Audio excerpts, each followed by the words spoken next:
Assalamualaikum warahmatullahi wabarakatuh. Alhamdulillahirabbil alamin. Para mahasiswa semuanya, kita ketemu kembali di pertemuan saat ini dengan materi yang akan kita pelajari kaitannya dengan identifikasi dan perumusan masalah penelitian. Di pekan sebelumnya, kita sudah belajar tentang langkah-langkah dalam pelaksanaan penelitian, mulai dari yang namanya identifikasi masalah sampai ke penyusunan hasil penelitian dalam bentuk laporan. Nah, untuk mengurai di masing-masing langkah-langkah tersebut, di pertemuan-pertemuan nanti pekan selanjutnya, kita akan fokus secara lebih rinci ya, mengulas dari langkah-langkah penelitian yang akan dilaksanakan selama proses penelitian. Nah, di kesempatan kali ini untuk perkuliahannya kita bertatap sebenarnya masih online ya, tapi kita ketemunya via YouTube untuk membahas identifikasi dan perumusan masalah penelitian. Jadi, kenapa ini perlu kita pelajari agar para mahasiswa bisa menjelaskan pengertian identifikasi dan perumusan masalah. Kemudian yang kedua, menentukan masalah penelitian yang layak diteliti dalam pendidikan dasar. Karena tidak semua masalah penelitian itu bisa layak untuk diteliti. Maka kita perlu mengurai, perlu mengidentifikasi permasalahan-permasalahan yang layak yang seperti apa yang bisa digunakan dalam penelitian. Yang ketiga, itu merumuskan masalah penelitian dalam bentuk pertanyaan penelitian yang jelas, terarah, dan dapat diteliti. Nanti kita coba membahas bagaimana menyusun bentuk-bentuk pertanyaan penelitian yang jelas. Kemudian yang keempat, menyusun rumusan masalah berdasarkan latar belakang yang logis. Nah, kita masuk pada pengertian masalah penelitian. Untuk masalah penelitian ini bisa kita pahami bersama, bisa dilihat dalam layar bahwa masalah penelitian itu adalah kesenjangan berupa kata sederhana yang memudahkan kita untuk memaknai pengertian masalah penelitian itu adanya kesenjangan. Kesenjangan antara apa? Kesenjangan antara harapan dan kenyataan atau adanya fenomena yang belum dipahami secara tuntas dan membutuhkan adanya pemecahan masalah ya. Contoh nih, misalkan idealnya siswa kelas 4 SD itu sudah mampu menulis karangan narasi sederhana. Kelas 4 bisa menulis karangan narasi sederhana. Namun ditemukan di lapangan ternyata di SD Negeri X itu yang mampu, yang bisa hanya 30% siswa yang mampu menulis dengan struktur yang benar. Nah, kondisi ini menunjukkan memang adanya masalah penelitian dalam kemampuan menulis narasi siswa. Idealnya atau kondisi yang seharusnya itu siswa kelas 4 sudah mampu menulis karangan narasi sederhana, tapi kenyataannya ditemukan di lapangan yang bisa itu hanya 30%. Berarti ini sebuah permasalahan karena adanya kesenjangan antara harapan dan kenyataan. Kemudian, kalau tadi ini kaitannya dengan pengertian masalah penelitian, lalu identifikasi masalah itu apa? Nah, kalau identifikasi masalah itu merupakan langkah awal dalam menemukan berbagai persoalan yang mungkin diteliti.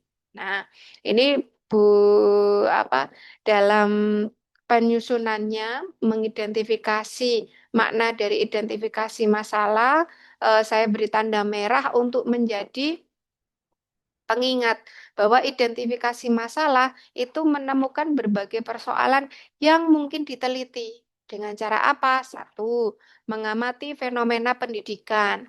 Mungkin melalui pengalaman atau kita mengobservasi kegiatan pendidikan di sekolah, kegiatan pembelajaran. Kemudian kita melakukan wawancara juga bisa, atau bisa dengan membaca laporan penelitian. Yang kedua, itu menganalisis kesenjangan antara teori dan praktik. Untuk apa? Untuk mencari tahu apakah ada kesenjangan dari kondisi real yang ada dengan teori yang sebenarnya tuh atau seharusnya seperti apa. Ketika ada kesenjangan, berarti kita bisa mengidentifikasinya sebagai sebuah permasalahan. Lalu yang ketiga itu bisa berdiskusi dengan guru, dosen, atau praktisi pendidikan untuk mengidentifikasi, untuk menemukan, menentukan, untuk mengurai permasalahan-permasalahan yang ada yang mungkin bisa dilakukan dalam proses penelitian. Kemudian yang keempat bisa dengan membaca hasil penelitian sebelumnya. Nah, fungsinya ketika kita membaca hasil penelitian sebelumnya untuk mencari tahu, mencari informasi yang sudah dilakukan sebelumnya apa, kemudian kita cari tahu nih yang belum apa, yang luput apa, untuk menemukan novelty-nya atau kebaruannya.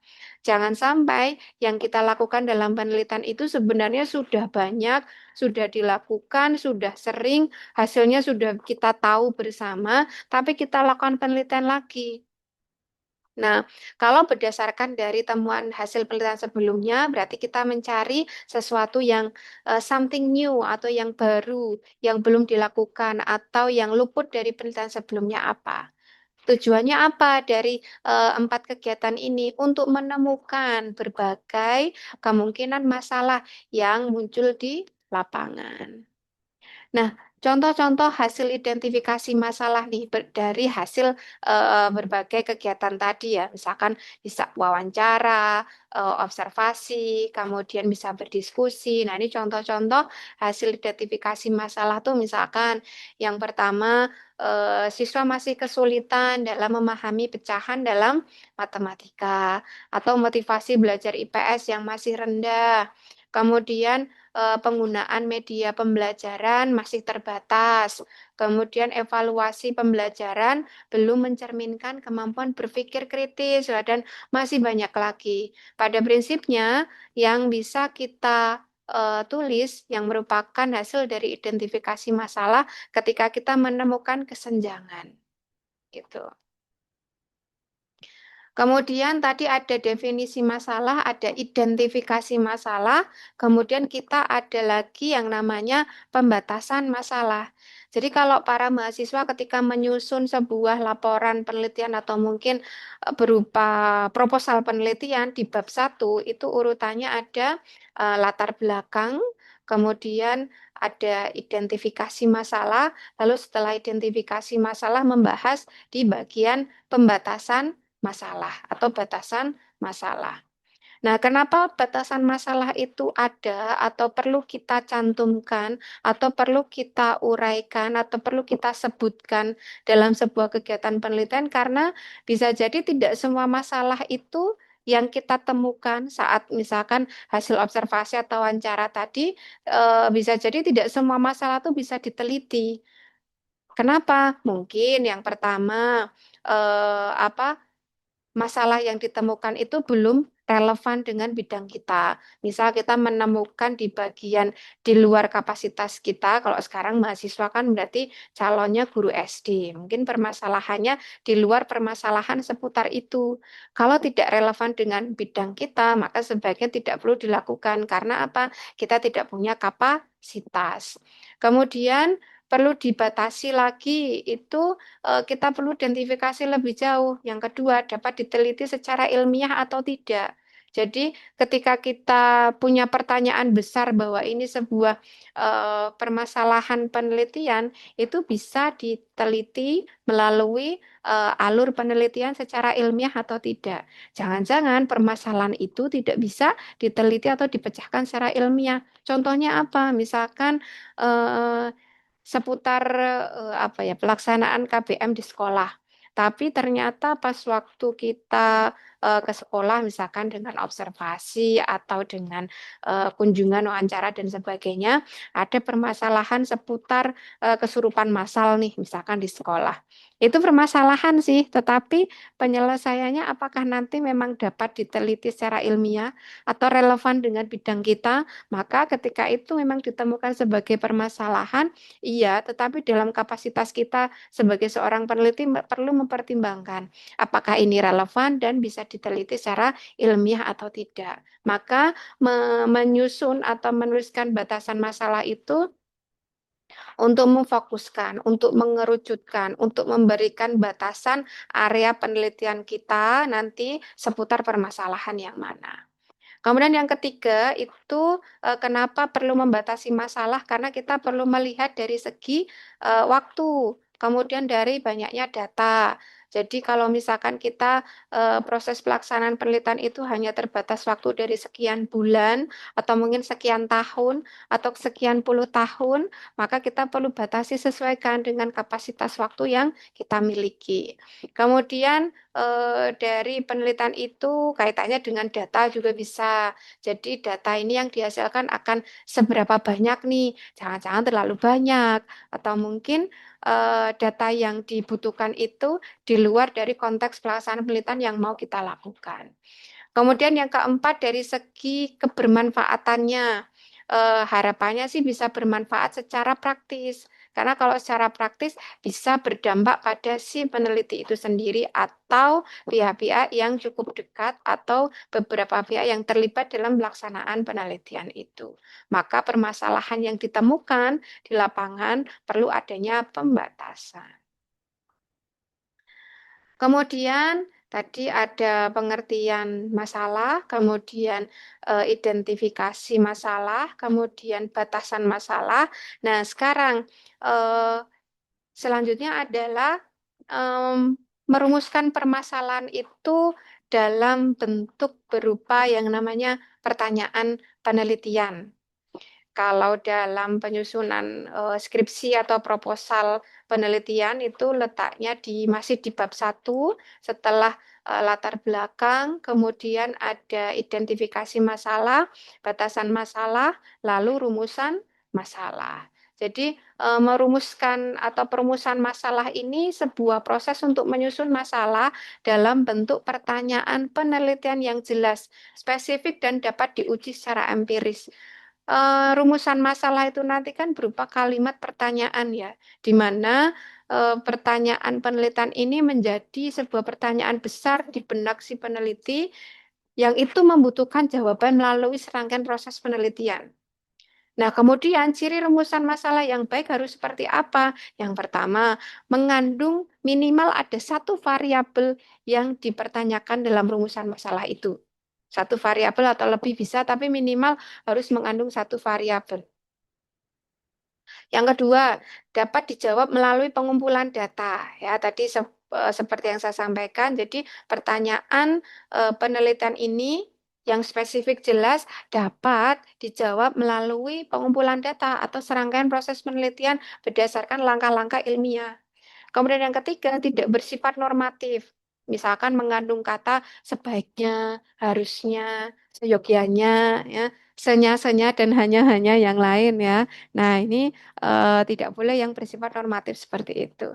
Yang keempat, mengarah pada tujuan penelitian. Nah, mengarah pada tujuan penelitian ini kenapa? Karena yang namanya rumusan masalah itu tadi kan berupa pertanyaan ya, kalimat tanya yang butuh jawaban dari berupa nanti diimplementasikan dalam pelaksanaan penelitian. Nah, rumusan masalah ini juga nanti sebagai arah dalam penyusunan tujuan penelitian. Ya, jadi kalau dalam bab 1 itu urutannya setelah rumusan masalah, selanjutnya adalah tujuan penelitian. Nah, tujuan penelitian itu disusun, dirumuskan, itu berdasarkan rumusan masalah, dan tujuan penelitian itu nanti menjadi guidance-nya, menjadi panduannya, mulai dari nanti menentukan model menentukan jenis penelitiannya. Seperti pekan lalu saya sebutkan bahwa apa yang menjadi pijakan ketika kita menentukan jenis penelitiannya apa, itu salah satunya berawal dari tujuan penelitiannya apa. Oh, ketika kita tujuannya ingin memperbaiki kualitas pembelajaran, berarti jenis penelitiannya adalah PTK. Nah, seperti itu. Nah, nanti rumusan masalah itu mengarah pada tujuan penelitian. Nih contoh-contoh bentuk rumusan masalah bisa diawali dengan kata bagaimana. Ketika kita polanya adalah rumusan masalah deskriptif. Bagaimana kemampuan menulis narasi siswa kelas 4 SD Negeri 3 Mataram atau yang komparatif? Adakah perbedaan? Perbedaan apa? Kalau perbedaan berarti harus ada dua yang dibandingkan. Misalkan, adakah perbedaan hasil belajar antara siswa yang belajar dengan media gambar dan tanpa media gambar? Ini asosiatif atau korelasi. Adakah hubungan antara motivasi belajar dengan hasil belajar IPS siswa kelas 5?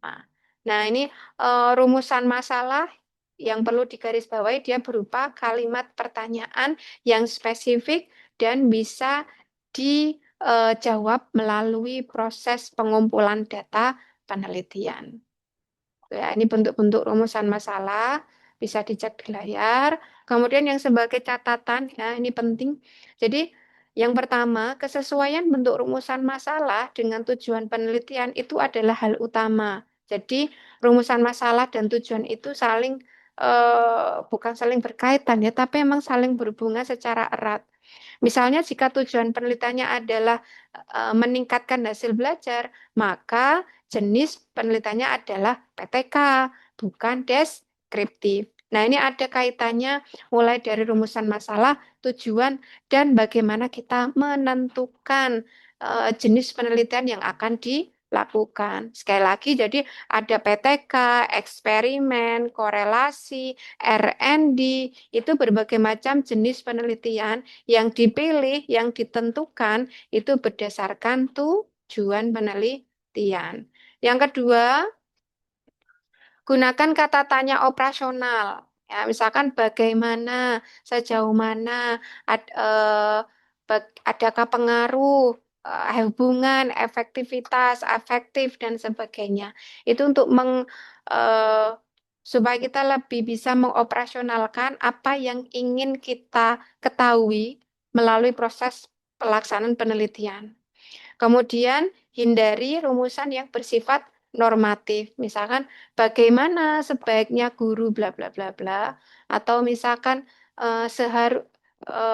bagaimana, apalagi ya, sebaiknya, seharusnya, seyogyanya, senya yang lain tadi yang seperti saya sampaikan itu perlu dihindari.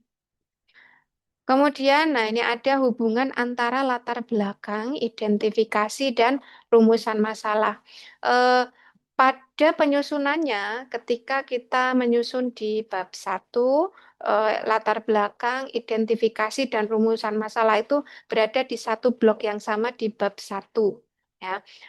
Di latar belakang itu ada dijelaskan menjadi atau di posisi paling awal karena dia tujuannya untuk menjelaskan kondisi-kondisi ideal dan kenyataan-kenyataan yang ada di lapangan yang ditemukan. Ketika kita mempelajari bahwa yang namanya proses penelitian itu ada karena sebuah permasalahan, di mana permasalahan ini adalah menjelaskan adanya kesenjangan antara kondisi ideal dan kenyataan, maka di latar belakang perlu diuraikan. Bentuknya berupa apa? Eh, Berupa paragraf yang di mana di sana isinya kalimat-kalimat yang menjelaskan berbagai macam uraian kondisi, kenyataannya seperti apa, kemudian yang menjadi alasan penelitian itu seperti apa. Nah, itu semuanya diuraikan dalam latar belakang. Kemudian kalau diidentifikasi masalah itu ada tujuannya karena untuk menemukan berbagai gejala-gejala yang relevan. Nah, bentuknya berupa apa identifikasi masalah itu? Bentuknya adalah daftar permasalahan-permasalahan penelitian yang potensial. Kemudian ada identifikasi, ada pembatasan masalah. Nah, pembatasan masalah tujuannya untuk apa? Memilih masalah utama. Disesuaikan dengan apa? Dengan 4 hal tadi ya. Mulai dari kepakaran kita, waktu, kemudian dari segi apa tadi? Ada 4 tadi ya, ada konteksnya, kemudian dari kecukupan datanya dan sebagainya tadi perlu di batasi permasalahan yang ada. Kemudian ada latar belakang, ada identifikasi masalah, ada pembatasan masalah, ada rumusan masalah. Tujuannya untuk apa? Di rumusan masalah ini untuk membuat pertanyaan penelitian, di mana bentuknya ini merumuskan sebuah pertanyaan penelitian, diawali dengan kata tanya yang operasional, diakhiri dengan tanda tanya yang kita susun, di mana rumusan masalah ini kita pastikan bisa dijawab melalui serangkaian kegiatan pengumpulan data penelitian. Tuh, ini di layar Bu Tria buatkan ringkasan dalam bentuk tabel. Kemudian, nah ini kesalahan-kesalahan umum dalam merumuskan masalah penelitian. Ya, ini kesalahan-kesalahan umum. Ini yang sering dijumpai, ini yang sering ditemukan ketika merumuskan masalah penelitian. Yang pertama, rumusan masalah terlalu luas atau nggak bisa diukur. Rumusan masalahnya terlalu lebar. Nah, itu nggak boleh. Yang kedua, mengandung opini normatif. Ya, ada intervensi dari kita dalam membuat apa narasi di rumusan masalah. Yang ketiga, itu tidak sesuai dengan judul penelitian. Yang keempat, menggunakan istilah yang tidak operasional. Dan yang kelima, tidak mencerminkan hubungan antar variabel. Nah, ini kita uraikan satu persatu ya, dari kelima kesalahan umum dalam merumuskan masalah penelitian. Yang pertama, nah ini ada rumusan masalah terlalu luas atau tidak bisa diukur. Jadi, rumusan masalah itu seharusnya fokus pada aspek tertentu dan dapat dijawab melalui data. Jika terlalu umum, itu penelitian menjadi kabur atau sulit dilakukan dalam waktu yang terbatas. Ini contoh nih misalkan. Bagaimana cara meningkatkan mutu pendidikan di sekolah dasar? Wah, ini yang namanya mutu pendidikan itu terlalu luas, bisa mencakup banyak hal, mulai dari kurikulumnya, guru, sarana, manajemen siswa, kebijakan, stakeholder, apalagi banyak. Jadi mutu pendidikan itu apa yang lebih lebih sempit? Nah, ini perlu diperbaiki. Misal, bagaimana penerapan model project based learning dapat meningkatkan hasil belajar IPA siswa kelas 5 SD Negeri Sukamaju. Nah, ini sudah fokus dan terukur karena hanya membahas satu model pembelajaran dan satu aspek hasil belajar pada konteks tertentu. Nah, ini kaitannya dengan rumusan masalah yang terlalu luas atau tidak bisa diukur, bisa dilihat di layar, contoh yang keliru dan perbaikannya. Yang kedua, mengandung opini normatif. Apa ini maksudnya? Rumusan masalah nggak boleh loh normatif atau sifatnya tuh anjuran. Karena penelitian harus berdasarkan data, bukan pendapat atau nilai kaitannya dengan baik atau buruk. Tidak ada. Nah, ini contohnya. Bagaimana sebaiknya guru mengajar agar siswa lebih disiplin? Nah, ini kata sebaiknya itu normatif ya, bukan fenomena yang bisa diteliti. Karena ini sifatnya ya normatif tadi. Jadi ini harus dihindari menggunakan kata sebaiknya. Nah, ini perbaikannya bisa berupa bagaimana strategi guru dalam membentuk kedisiplinan siswa kelas 4 SD Negeri 1 Mataram. Jadi ini sudah empiris, bisa dijawab ya. Karena mengidentifikasi strategi guru kan bisa diidentifikasi mulai bisa dengan mewawancarai, mengobservasi, mengamati bagaimana sih guru ketika mengajar. Nah, ini bukan konteksnya normatif. Bagaimana sebaiknya guru? Itu tidak bisa. Ini perbaikannya. Kemudian kesalahan yang ketiga tidak sesuai dengan judul penelitian. Nah, ini ketika rumusan masalah disusun itu harus mencerminkan isi dan arah penelitian. Kalau rumusan masalah itu nggak relevan dengan dengan judul yang sudah kita susun, maka biasanya terjadi ketidaksinkronan antara bagian proposal. Ya, jadi judul itu juga bisa menjadi representatif dari apa penelitian yang kita lakukan, Nah, rumusan masalah itu juga harus mencerminkan isi atau arah penelitian yang mau kita lakukan. Nih, contoh yang keliru. Misalkan judulnya pengaruh penggunaan media video terhadap hasil belajar IPS. Ya, bisa dicermati dulu pengaruh penggunaan media video, ya, pengaruh penggunaan media video terhadap hasil belajar IPS. Nah, tapi rumusan masalahnya, bagaimana minat siswa terhadap pembelajaran IPS? Wah, ini nggak nyambung, karena yang dibahas adalah hasil belajar, tapi yang dikonfirmasi dalam rumusan masalah adalah minat siswa. Jadi ini tidak sesuai. Nah, perbaikannya jadi gimana? Nih bisa dilihat di layar, bagaimana pengaruh penggunaan media video terhadap hasil belajar IPS siswa kelas 5 SD Negeri 3 Mataram. Jadi disesuaikan dengan judul. Jadi variabel yang dibahas, yang dimasukkan dalam perumusan di rumusan masalah harus disesuaikan dengan judul yang ada. Lalu kesalahan yang keempat, menggunakan istilah yang tidak operasional. Jadi istilah dalam rumusan masalah itu harus jelas dan dapat diukur atau istilah lainnya bisa dioperasionalkan. Jika menggunakan istilah umum atau abstrak itu maka nggak bisa dijabarkan menjadi variabel penelitian. Nah, ini perlu dicermati ketika harus menggunakan istilah yang operasional. Contohnya misalkan adakah hubungan antara perilaku baik siswa dengan keberhasilan? Nah, ingat ya, istilahnya harus operasional. Yang namanya perilaku baik itu apa? Perilaku baik itu yang seperti apa? Kan perlu dioperasionalkan ya, perilaku baik ini dalam hal apa, seperti apa, dalam konteks apa. Nah, ini perlu diuraikan. Apalagi ada kata keberhasilan belajar. Wah, keberhasilan belajar itu konteksnya berhasil belajar yang apa nih? Nanti bisa mengartikannya berbeda-beda setiap orang. Nah, maka perlu diperbaiki. Kita perlu mengoperasionalkan. Contoh, misalkan, adakah hubungan antara kedisiplinan belajar dengan misalkan hasil belajar IPA siswa kelas 4?